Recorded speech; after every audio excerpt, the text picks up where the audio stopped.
Good morning, good afternoon, for a few people also good evening. Welcome to our series on web seminars on green finance and climate policies in Canada and Europe. The series is a small one, actually. There are actually two, but still we can call it the series. So we have overall two webinars dealing with the overall topic of green bonds and ESG investments. And today's webinar will focus a bit more on the emergence of those markets and the emergence of ESG investments, the kind of opportunities that are given, and also the challenges that come with those kind of new financial products and criteria introducing into the investment processes of the corporate sector. This program, I should mention at the very beginning, is only possible due to a generous grant from the German embassy in Ottawa, who will probably, I guess, we're getting the funding from the Foreign Office in Berlin. So thanks so much for making this happen. And before I actually try to give a very, very brief introduction, I would like to give the opportunity to Corinna Häuselmeier to give us some welcoming words. She is the permanent representative of the ambassador at the German embassy in Ottawa and the head of the embassy's science and economic affairs departments. That's probably also the reason why you are giving those welcoming words. It's your expertise, it's your area of responsibility. Corinna was previously the Deputy Special Representative for Relations with Jewish Organizations, combating anti-Semitism, international Sinti and Roma affairs, and the Holocaust remembrance in Berlin, at the head of the Culture and Science section, the German in Cairo. So, and Cairo, as we know, that's a location where a COP is just starting. So it all comes together. And welcome, Corinna, and please, the floor is yours. Good morning from Ottawa and good evening. In just a few days, as you just said, the COP27 in Sharm el-Sheikh will begin. And yes, I have been there and I would love to go back. Again, the world is coming together to take action towards achieving the world's collective climate goals as agreed under the Paris Agreement. It will not be an easy meeting, especially in the current geopolitical situation. But now is the time to act and to show more ambition in order to reach the 1.5-degree goal. This is Germany's firm conviction. The Russian war of aggression and current energy crisis will not deviate Germany from its climate goals. On the contrary, we in Germany do everything in our power to stay on course and even speed up our energy transition. Of course, we have to take emergency measures in the short term that are more carbon intense, but we are in it for the long run, and we are investing heavily in renewable energies. Germany and Canada are close partners in the battle against climate change, on a multilateral level as well as on a bilateral level. For one, we've seen how the climate crisis hits people in poor countries the hardest. They need our solidarity. That is why industrialized countries need to deliver on their financial pledges.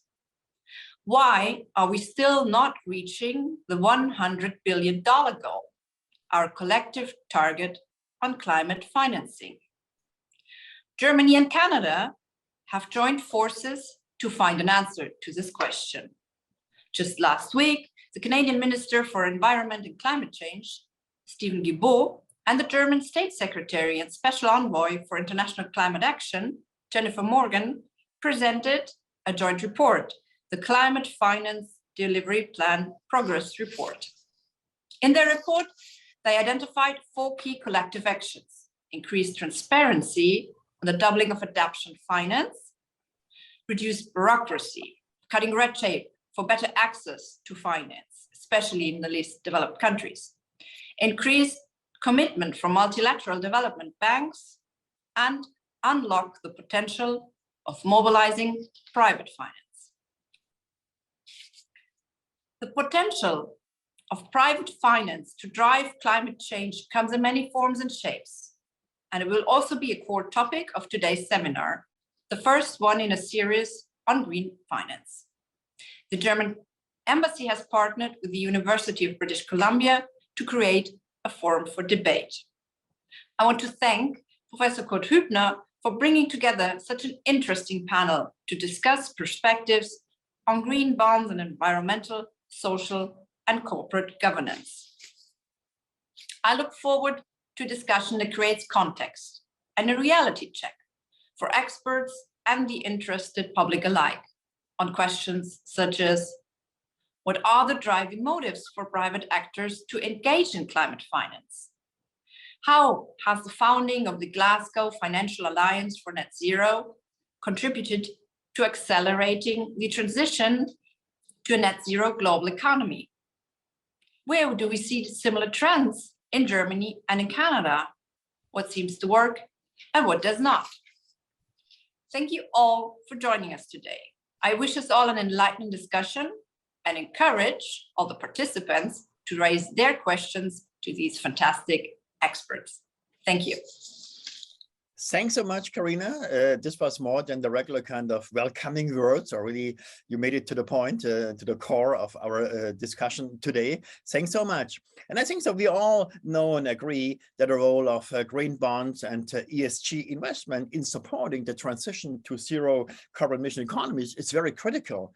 But you also know that those two tools, if you like, are highly contested. Over the last couple of weeks, we were witnessing, for example, you mentioned it, the Green Alliance, the kind of umbrella group of global financial institutions co-founded by former Bank of England Governor Mark Carney, a Canadian. The Green Alliance has come under enormous pressure regarding their criteria, what is green, what are actually valid ESG criteria. And so they are already in the process to scale back a bit, to soften their criteria in order to make sure that they are not losing too many members of their alliance. Also, we know at the same time that not so much in Europe, but in the US, conservative politicians are condemning green financial products. They argue that financial institutions with strict green standards are violating fiduciary duties and should be banned from conducting investment activities. So there are some states, US, where already those saying the pressure against those tools is piling up and is getting stronger. So I think so in a time when climate policies need to be upgraded, the financial tools need to be more smoothened and more adjusted to the real needs, all those tools are also under pressure. So that's the kind of critical situation we're in. There may be due to overall changes. The war in Ukraine has been mentioned. Energy scarcity has become more important compared to climate change policies, but still those tools are out there, and we need to see what is the value, what are the challenges, what are the opportunities with that.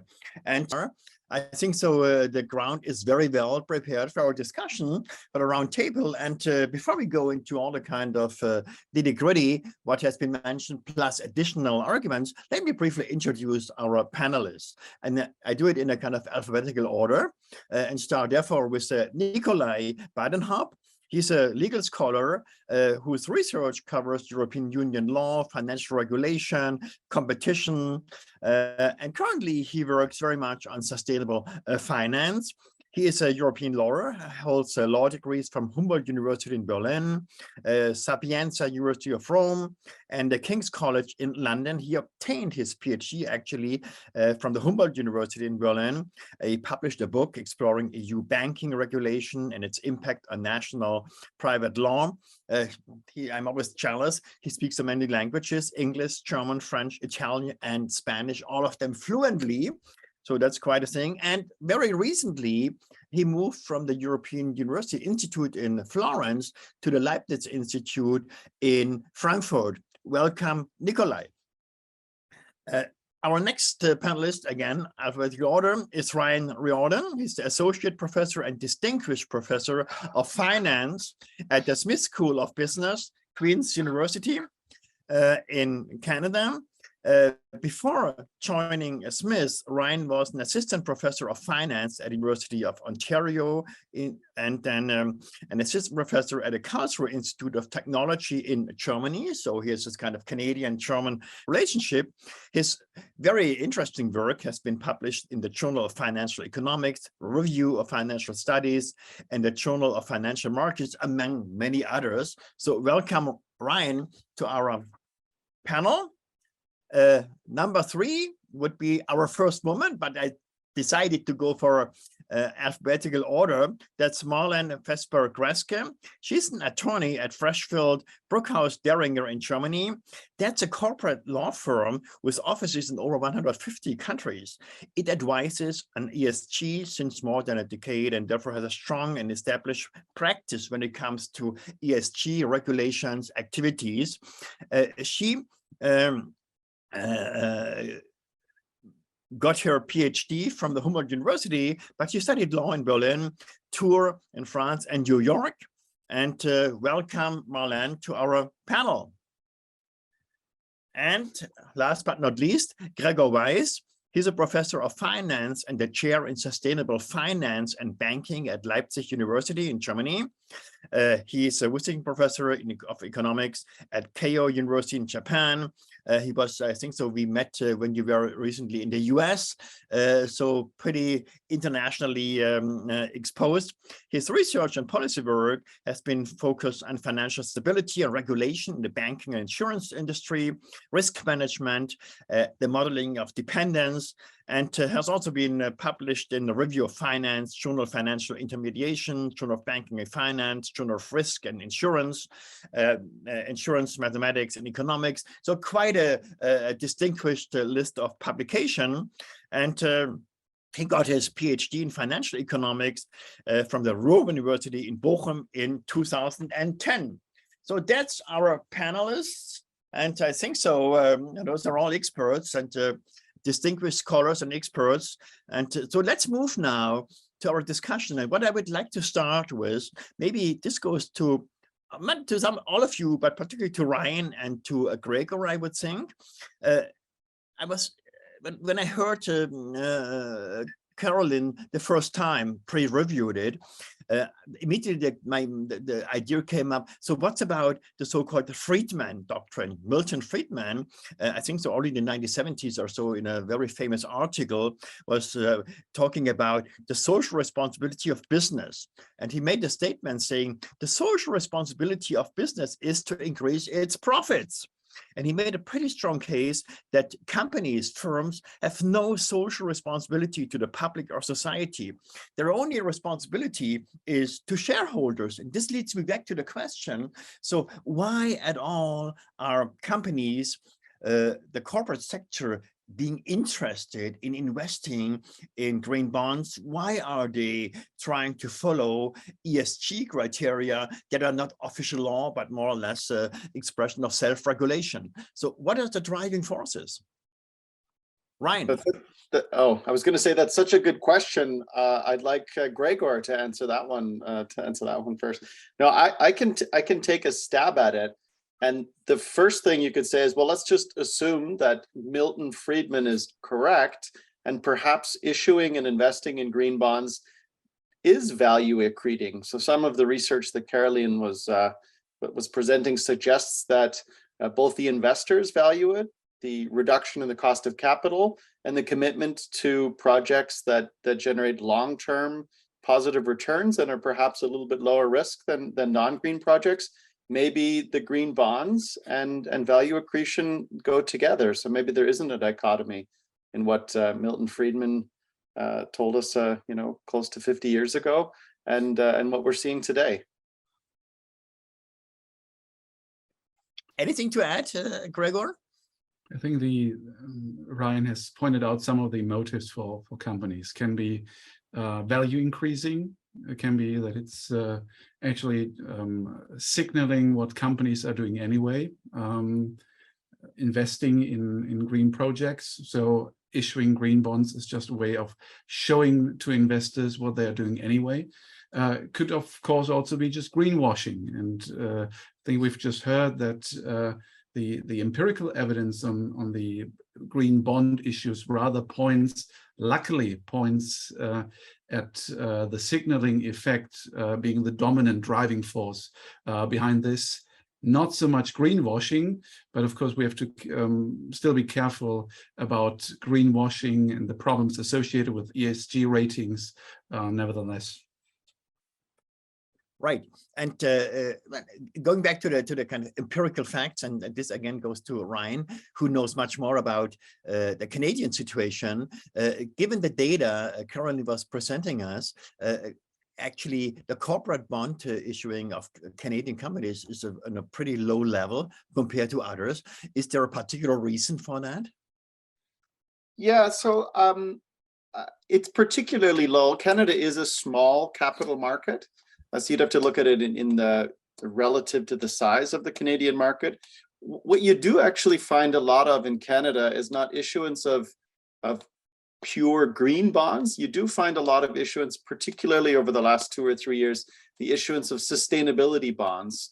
So oil and gas or energy producing companies that are issuing bonds, not backed by green assets, but in order to finance the transition from let's say a carbon intensive to a less carbon intensive value creation. So while I wouldn't say we're lagging, I'd just say that, you know, green bonds aren't necessarily as large, but sustainability bonds are certainly something that's really on the uptick. And the Canadian government just came out with their green bond framework and issued the first Canadian. I know we're talking about corporations right now, but I think it'll be much easier for Canadian firms to raise money in the green bond market after there's a federal green bond sort of to back it and to help the price and for hedging purposes. So I think we'll see a lot more in the future, and we have seen a lot of sustainability bonds already.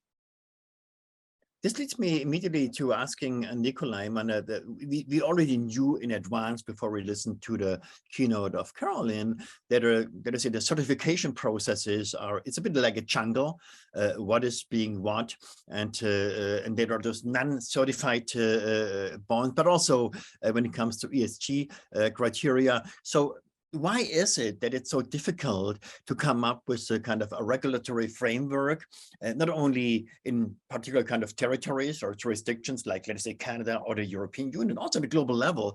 There's quite a lot of differences, and from an economic perspective, one could make the argument saying, due to the situation, we also see a lot of, let us say, misallocation of resources, because investors don't have a kind of good clarity about what is what. And so what is the role of self-regulation, and why do we have this situation of this regulatory jungle? Can you hear me now? Now we can hear you. Wonderful. Okay. Yes, I was muted by you and I couldn't unmute myself. So okay. Yeah, that's the power of the center. Please go ahead. Center, exactly. So a very good question you asked, actually several questions. So I think let's first focus on green bonds and then take a look at ESG ratings and disclosure more generally. But if we take a look at green bonds, I think there is already quite a degree of self-regulation. You have the International Capital Markets Association that issued the green bond principles roughly 10 years ago, and they have been adjusted over time.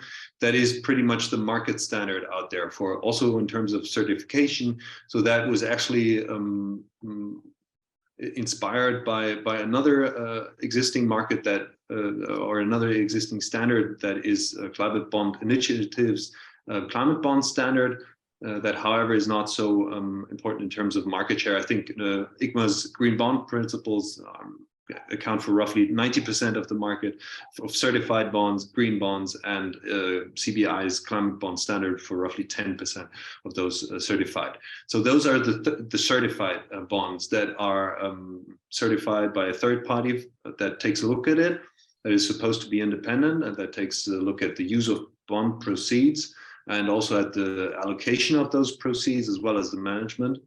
And takes a little look at the framework and at the greenness of the underlying activities, because with bonds we can actually take a look at what is being financed by those bonds, by the bonds proceeds, and that can be tracked rather well, as opposed to other financial instruments where it becomes much blurrier and much more difficult to understand where the money goes and what is supposed to be green.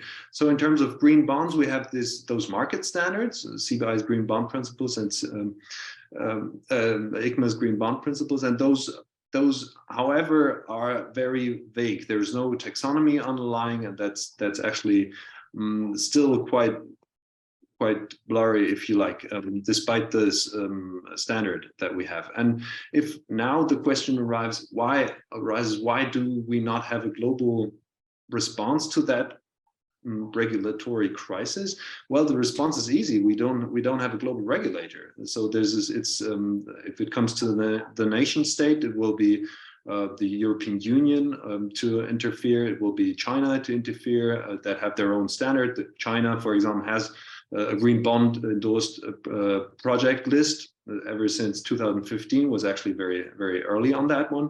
And the European Union is creating its own green bond standard that I was actually involved in as an external independent author of a study for the European Parliament's Econ Committee, and advised it on this legislative process that is still ongoing, where we will see the standardization process.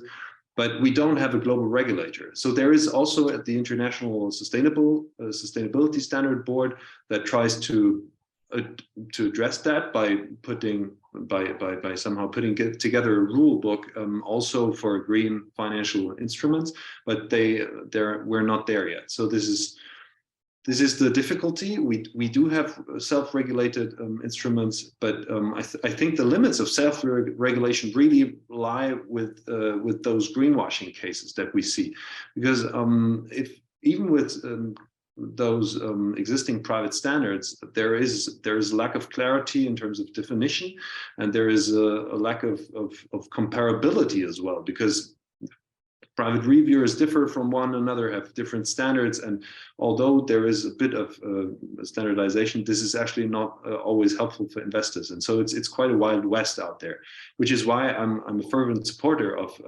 regulation in terms of the European Green Bond Standard that we'll certainly discuss more in the course of this webinar or the next one.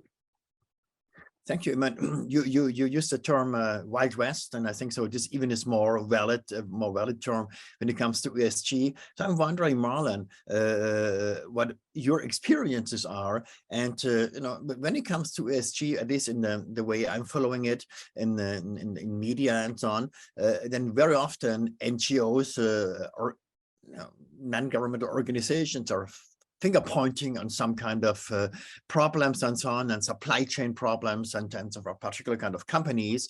So how can we understand the role of your company, for example, your law firm? How do you investigate? Are you getting a kind of commissioned by multinationals, or are you getting a kind of order by NGOs, or are you acting by yourself? And what exactly are you doing then in order to uncover problems and how to deal with that? Thank you, Kurt. Also very, very good question. Thank you very much. Well, this is mostly relating or referring to the industry clients that we have, so companies that we are advising that have a supply chain, that have like it's multinationals, as you said, actually, that have usually very long supply chain. If you look at the automotive sector, for example, or also textile sector, like we have, you have very, very long supply chain. And this is one aspect that we are actually advising very much on at the moment. It's very much about, I mean, of course, climate change, but a heavy focus at the moment lies at human rights in supply chains. And we are, of course, we are mandated by the clients to help them to establish compliance management systems with regard to supply chain human rights and environmental compliance. But we also are mandated, of course, to investigate whenever there are problems coming up, problems that are detected. And I guess probably you know that we now have in Germany We have enacted a new supply chain law that is very strict. Actually, globally, it's at the moment, I would say, the strictest supply chain law that will be that will come in force in January 2023. So it's less than 2 months for companies to prepare at the moment, and we are very actively involved in preparing them for this. But of course, due to this law, there will be a lot of more transparency, a lot of more reporting required by companies, but of course also acting. So they have to establish risk frameworks with regard to protection of human rights and protection of the environment. So very clear for, I would say actually first time, very clear duties that are imposed on the companies, on the industry sector. And there will be, of course, some findings in the supply chains that we will then, of course, have internal investigations on it, and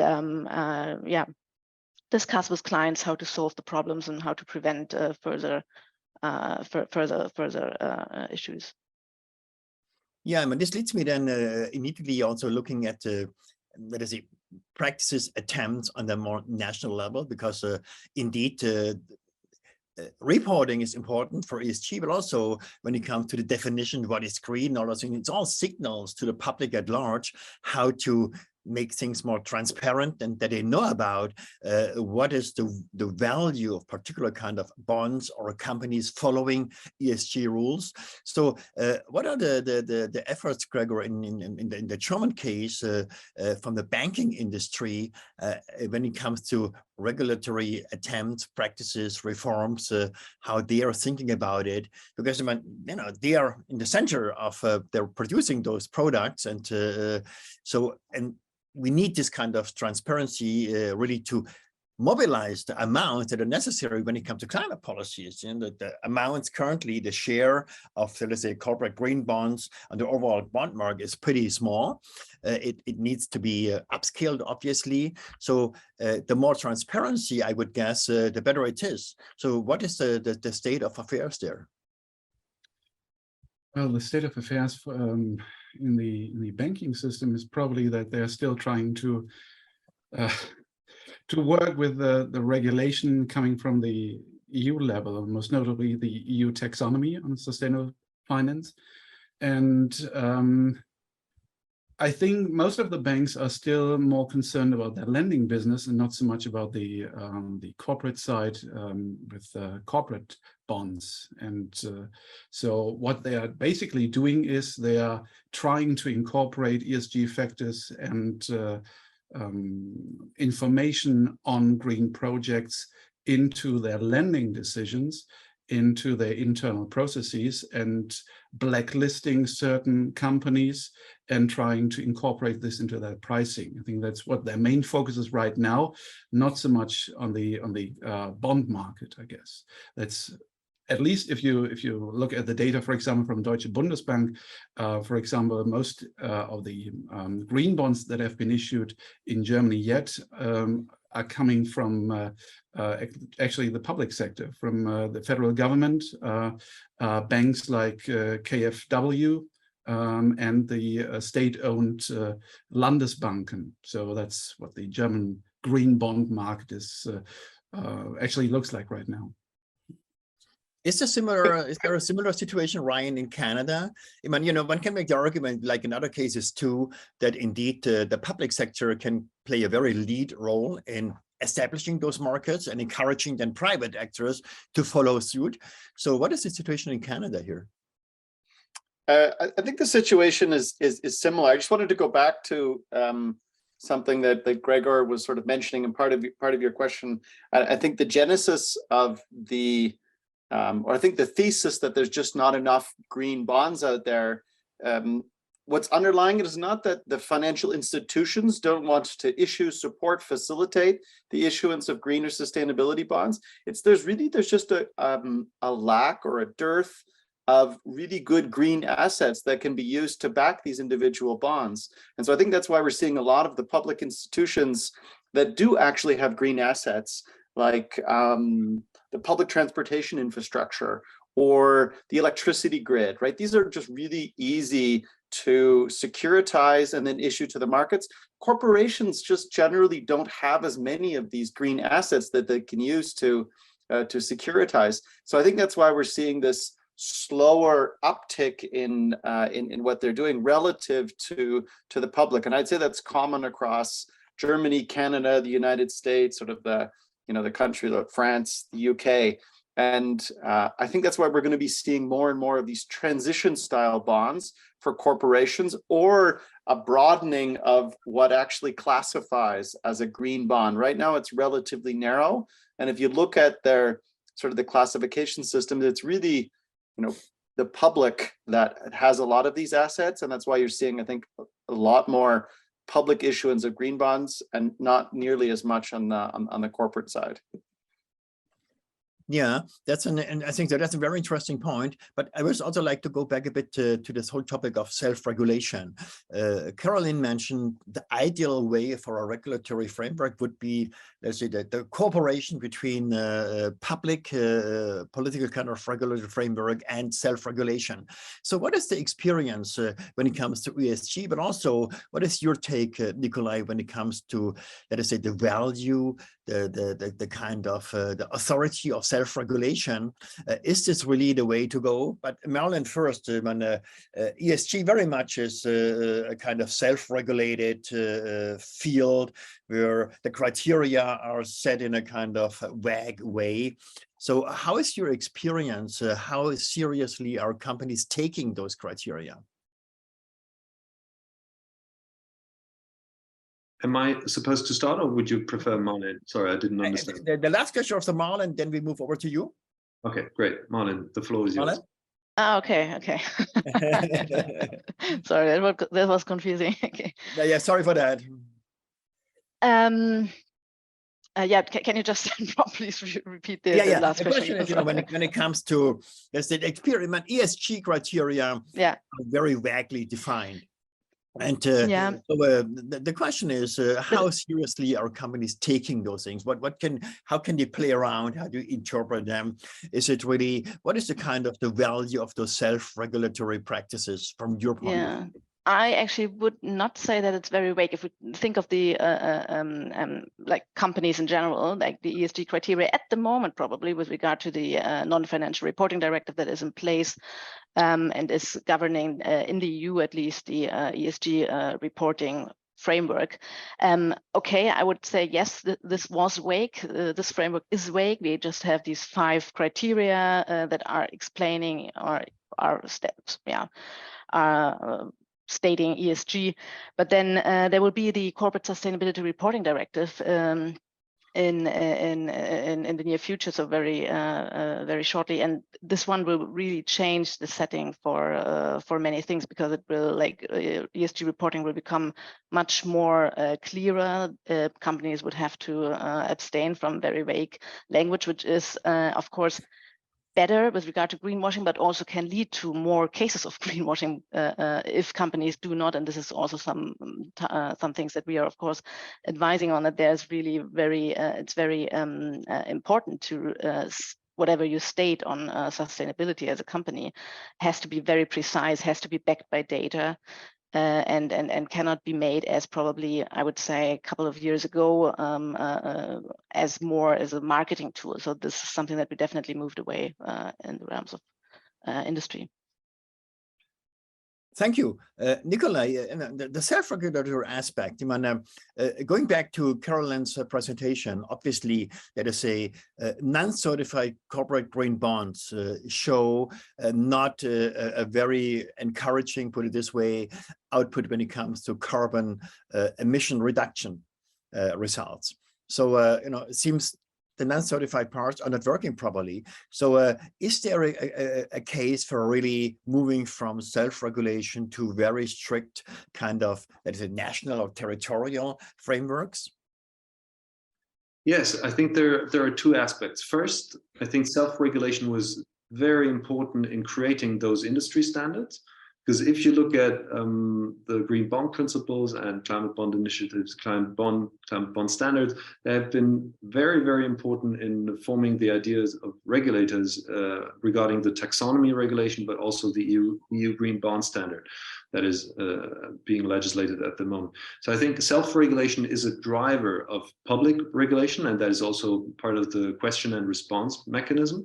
And on the other question regarding public regulation that goes into whether it makes sense to have it done globally or by several markets, I think there will be a competition of regulators, actually. So that's interesting to see the EU being on the forefront of regulating and trying to show, look, we have the taxonomy, look, we have that green bond standard. And not only that, actually, we also have to see the whole background. Marlene just mentioned the Corporate Sustainability Reporting Directive that was agreed in principle and is supposed to come into effect sometime next year. And we also have not only that, but we will have a corporate sustainability due diligence directive. That is basically a supply chain law at the EU level, harmonizing national supply chain laws. Plus, we will see an ESG rating proposal for a regulation by the Commission sometime next year that is expected too. So I think there's a network of ESG and regulation going on at the EU level that is very, very, very comprehensive. And also the Sustainable Finance Disclosure Regulation that regards probably proper ESG things, matters for financial institutions and products being labeled as ESG. So that is, I think it's actually a question and response mechanism, or it's going between private market and the regulatory response. And Canada is interestingly moving towards the public direction because, as I just read, not only the green bond issuance, the first one by Canada this year, but also the Canadian government in 2022, in its budget of 2022, actually declared that climate disclosures will be, so ESG disclosures will be mandatory for federally regulated institutions from 2024 onwards, using a phased approach. So this is not only to collect and assess information on ESG, but also on climate risks and emissions from the clients. So this will be very interesting because it will not only cover financial institutions, but also pension funds. And so this will really be will really have quite an impact on the market. You can comment on that, yeah, right? Please go ahead. Marlon, you go first. Sorry, I had a comment.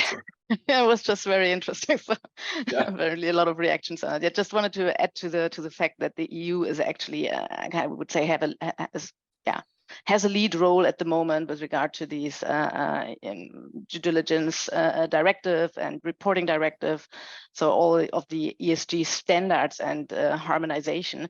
And what is very interesting as well, I think, is that the EU, all of these new instruments are also addressing not only EU companies, but also companies that are not incorporated in EU member states. So also US companies or Canadian companies would fall under the scope of these directives and would have to comply with EU standards that the European Commission is imposing and is drafting.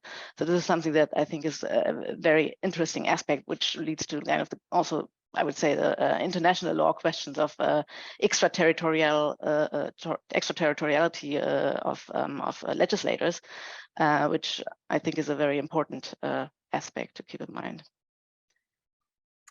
I don't want to take away from the legalese, but I think something that complicates a lot of the discussions is that people often, and even in this conversation, and I'd say we probably have a relatively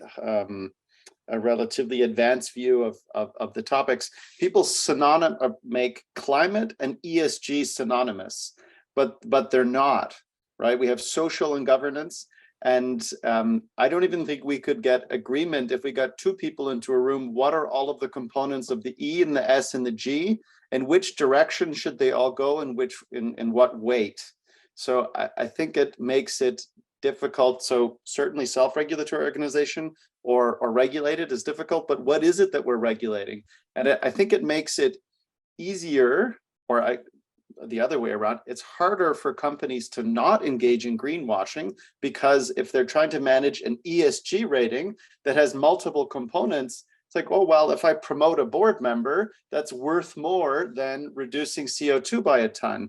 Investors would say, hey, you should be reducing CO2. So it just makes it really complicated. And from my perspective, I always just like to focus on the E part of the S and the G and really talk about climate, green, emissions reduction, biodiversity. For me as a researcher and someone that's sort of in the field, it makes it a lot easier. I think throwing the S and the G all together into one big pot makes it really just makes it complicated and difficult. I think so. This is something probably we all can agree upon. At least that's also my view, that if you add up so many components under one umbrella, ESG kind of criteria investment, then you run into the problem that you may discount one part. And when it comes to climate policies, obviously the E part is very critical. So what is the view of a kind of another economist, Gregor, on when it comes to the regulation, and then as a tool, so to say, to increase and to mobilize more of those funds, allocating them into the proper kind of usages? Well, you asked about the question whether self-regulation or centralized government regulation is more desirable. Right. And I think self-regulation, as we can currently see it in this ESG universe, is of course more desirable than government regulation if the degree of asymmetric information you have between the public regulator or the government and the private industry is larger than the size of the monopoly distortion you get and the externalities if you have government regulation from the industry to society. So I think the optimum mechanism, as I think Caroline pointed this also out in her keynote, is to have both self-regulation and government regulation, where you have a self-regulatory organization internalizing externalities within the industry, and a government organization correcting any distortions you can see within the self-regulation in the industry. So what I want to say is, I guess we need to arrive at a situation where we have rating agencies coming up with ESG ratings, and government institutions, supervisory agencies, controlling and supervising these rating agencies. Because if you look at the ESG ratings right now, there's so much discrepancies and so many discrepancies between the different ESG ratings coming from different agencies that one needs to one needs to supervise these ways, these methods, how these ratings are created, and not step in and create a regulatory agency that creates ratings by itself. So it should be a mixture of both. Excellent, thank you. I would suggest now that we move to questions from the audience, and please, I would like to encourage everybody, put it in the chat. Henrik is monitoring the chat. I think so we already have 2 or 3 questions. Could you read the first one? And please, for those ones who are contributing, put your name and maybe your affiliation into the chat so we can identify you better. And then our panelists can respond to the questions. Yeah, so first of all, we have Rob Davidson from ICTC already asked a while back while we presented the keynote by Caroline Flemmer. And he's basically asking about who are actually the people who buy these bonds, and what is driving them to do it? What is their perception of the bonds? Whoever wants to, yeah, please, Ryan, go ahead. Mm-hmm. Sure, I'll take the easiest part. If I speak first, then I got the easiest part of the answer. So I don't know if there's very much research into the perception of the bond and whether or not it's a green, or if they're worried about greenwashing. What I can say is that there's a large demand for green assets. So all of the publicly issued green bonds have been oversubscribed, meaning that, say, for every $1 of a bond that's available to purchase, there might be $4 to $8 of demand there. So we're talking about 4 to 8 times the demand for it relative to the issuance. And I don't think that that's changing at all. I think that pension funds, large insurance companies, institutional investors are ready to basically purchase any green bond that's out on the market. And the question then is, are they driving up the prices? And then does that mean, are they driving down the interest rates? And there is some evidence that, recently anyways, green bond issues have been priced a little bit higher than non-green bond issues. So it's only a partial answer to your question, but the demand is there, and really what we're trying to figure out now is how do we get more supply of green bonds out there. And I don't think pension funds and large investors are particularly too worried about greenwashing. Once we have a let's say more supply and they can be more discerning, they perhaps would worry about greenwashing. At this point, they just want to have as much green in their portfolio as possible. Anything to add, Gregor, from a German perspective? I see. Would you know more who's buying those bonds? There is actually some data on that from Deutsche Bundesbank for the green bonds issued by the public sector. So we do know who buys them. And Deutsche Bundesbank in their green bond monitor says that it's actually insurance companies, pension funds, some other institutional investors who are buying up these green bonds heavily. As Ryan pointed out, they are heavily oversubscribed. And I don't think they're concerned too much about greenwashing.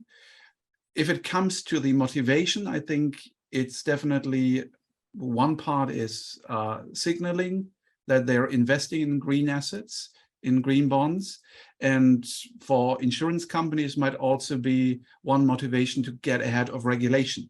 That at some point, I mean, this is a discussion in banking and in insurance, that at some point, because there will be benefits to investments in green assets, in green bonds, when it comes to capital regulation. With the first theoretical models out, I think from London School of Economics, into how one could incorporate sustainability ideas into capital regulation. It might be that some investors are already thinking about what happens next if this is incorporated in capital regulation.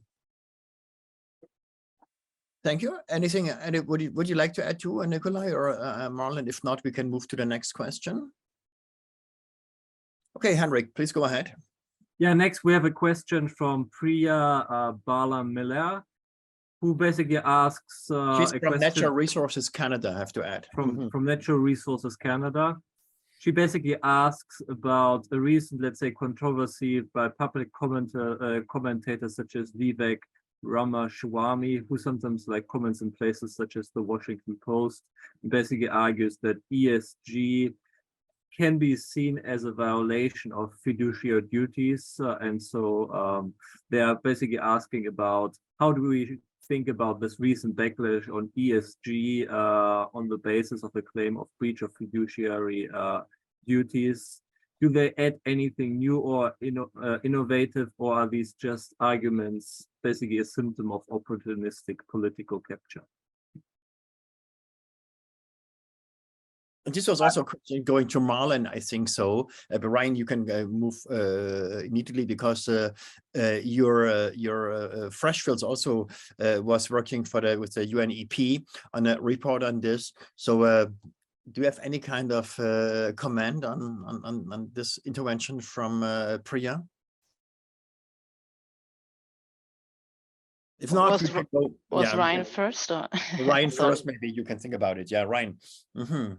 Sure. I would just push back on that. And I would say probably this is opportunistic sort of political commentary as well. But I don't think it's clear that focusing on let's just say climate, and the E part of the ESG, I don't think that it's necessarily a breach of fiduciary duty. I think someone would have to really clearly demonstrate that that's the case, and we haven't seen that yet at a large public firm or even a small public firm that I know of. So I would just argue that perhaps the thesis is wrong, that focusing on that is breaching fiduciary duty. Yes, so from our perspective, at least what we have from the US, like the anti-ESG movement, right? Our understanding is as well also, as you said, Ryan, that it's more on focusing on the E, right? So it's more an anti-E movement than probably an S&G movement. But yes, I would also say this is very much like politics and very much driven. And I think, I mean, what I mentioned before, that the EU is using these extraterritorial kind of effects when legislating at the moment. I think it's very, very important also to keep this in mind with regard to these anti-ESG movement in the US, if we can say so. Actually, it's debated, but because that will, for companies, actually, it's very hard to escape these if they are large companies and they have they're generating and are operating in the European Union, they will be captured by the European ESG laws that are very much focusing on E. So there is actually not a lot of question about whether this is a breach of duties. Thank you, Marlon. If I might add one Please, point. please go ahead. And this goes back to the point Ryan made earlier. I think you have to look at the three components, E, S, and G. And if we, for example, start with G, governance, you can go back in the economics literature for decades and decades and see that governance obviously is so important for firm value, stock returns, anything that should be of interest to an investor. So of course, it's in the fiduciary interest to look at G. With the E component as well, there's now ample empirical evidence that the exposure to climate risk, to climate change, constitutes real risk to most firms, and it's priced in options, it's priced in stock returns already by capital market investors. So this is, of course, relevant and should be relevant to investors. With the S component, one can probably make such an argument, but in total, I think it's opportunistic political action and not shouldn't make us think about if we should integrate ESG, but it's just a question of how and how we should do this. Thank you, Gregor. Henrik, can you move along to the next one? Yes, next we have a question from Bo Frederick from Environment and Climate Change Canada. He's basically asking what additional measures can federal departments take to implement or develop, accelerate the issuance of these green bonds. Ryan, maybe your area, is there a space Sure. for? Mm-hmm. Yeah.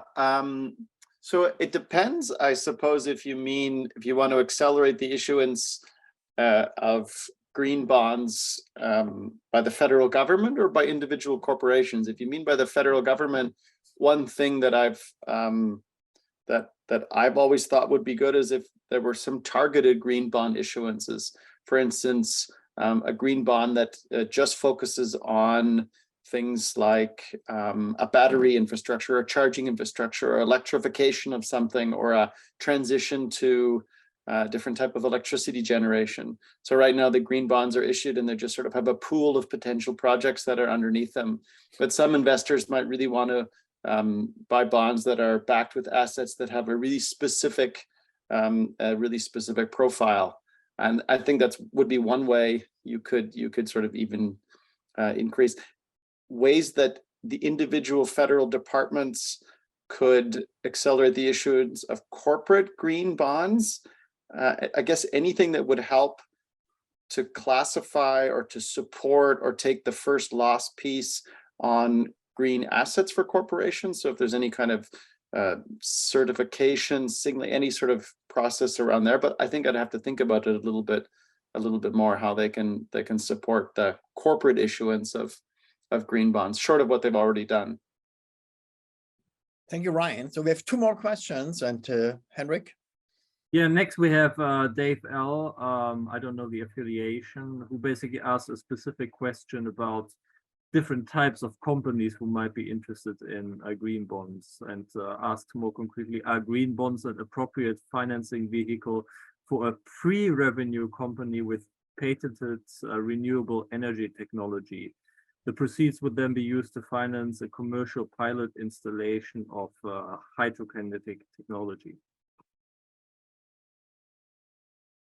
That's a very specific question. Anybody feels competent to answer this? You know, green bonds also, let us say, good for like financing startups in their area of green innovations or something like this. Bonds are never good vehicles for sort of pre-revenue firms. You're going to be doing it through loans or through equity. Now, those loans, if you have a large financial institution that makes a number of loans to a number of pre-revenue firms, they could bundle those up and then issue a bond. But bonds are usually very large debt instruments for lower risk firms. So I think the quick answer to that would be no. But Gregor, maybe you've got a different opinion. No, I completely concur. I think for startup and venture capital financing in the early in this early stage of a firm life cycle, I think bonds are not used at all. So you need to rely on other sorts of equity or mezzanine financing. Thank you. The last two, and then we have to conclude. Okay. Well, we have a second question from Rob Davidson. I'll ask that at the end and start with Jonathan Arnold, who asks, to what extent are the transaction costs associated with issuing green bonds contributing to its small market share compared to all bond issuance? What jurisdictions are leading on creating practical and usable frameworks to reduce these transaction costs? And he's from Jonathan Arnold, is from the Canadian Climate Institute. Yeah, so the transaction cost issue also goes to probably our two economists, I would guess.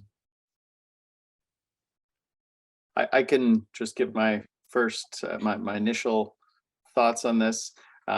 Most of the evidence suggests that it's large firms that are issuing green bonds.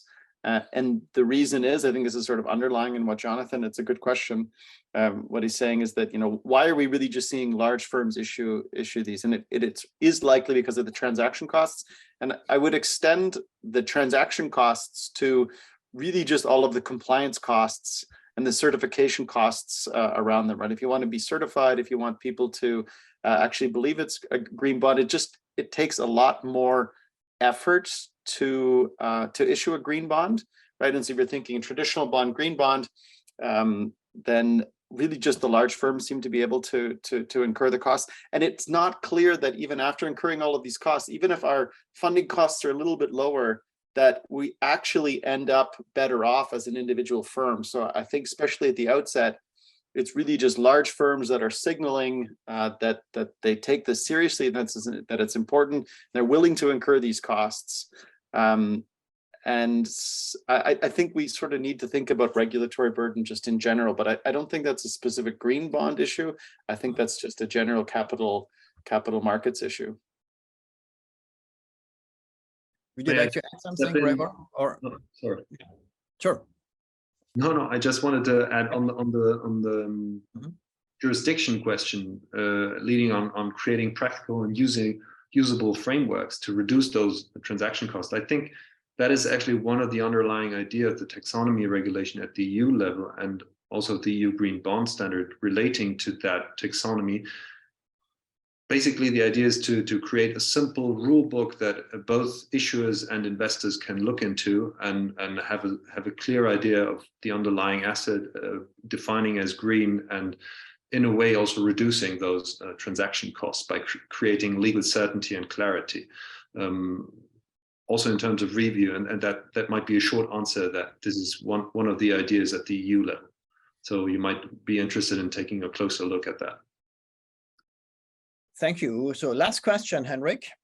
Last question, another one from Rob Davison, ICTC. The lack of additionality in green bond certification frameworks troubling? What are the political governance levers that can accelerate the inclusion of additionality goals and targets into the certification process?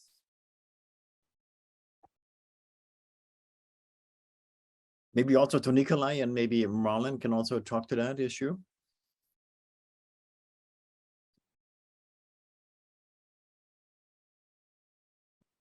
sorry, I was reading it once again because I was wondering. So the additionality in green bond certification framework is a big issue, actually. Yes.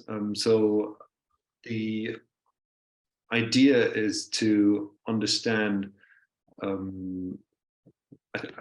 I think ICMA's green bond principles try to manage that in a way with looking at the bond the bond proceeds management of that, whether it's in a way supporting new green bond, not new green activities at the firm level, but it's always very difficult to find data and to provide on that. And I think that's where the regulators step in and try to take a closer look at that and to provide clear guidance.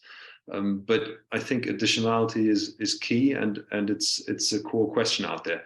The idea at the EU level is really to provide a framework to gather data on all levels, especially the E level, and to understand that for green bonds, but also at ESG ratings and other things. Sustainable finance disclosure regulation really goes into understanding what is meant by that and what do financial institutions regard as environmentally sustainable and why, and providing key performance indicators and other metrics to have that additionality visible. So that's that in the end also leads into the certification process. That's my idea on it.